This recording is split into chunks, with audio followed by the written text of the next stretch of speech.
have a fantastic 1939 J-35 from the Gibson Guitar Company in factory original sunburst finish.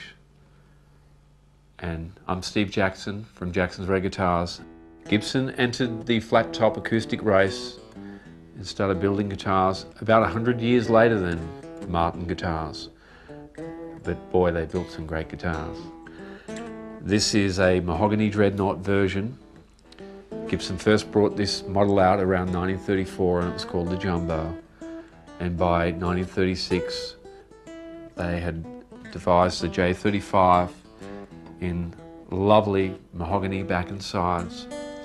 It was the rival guitar to Martin's D18 at the time, and then transformed into Gibson's really well-known J-45 model in 1942.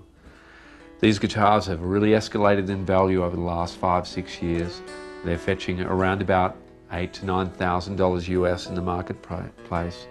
Here we have the typical Gibson crazing of that time, being the lacquers were a lot thicker than what Martin were using back in the 30s and 40s. And this is typical of a guitar being exposed to different elements and changing temperatures, and it could be due to moving from room to room, from a hot cold to a hot to a cold room.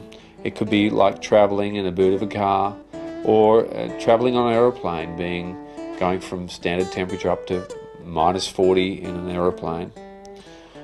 They tend to lack a check, and of course ones without checking possibly double the price.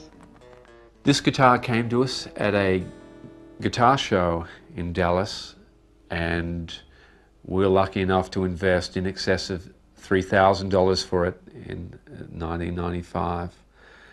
And the fellow was very excited because he had bought it in a pawn shop for $75 and was very happy and excited to show us the actual ticket of purchasing the guitar. And so there are fabulous bargains like this guitar waiting for somebody out there if you're lucky enough to find it.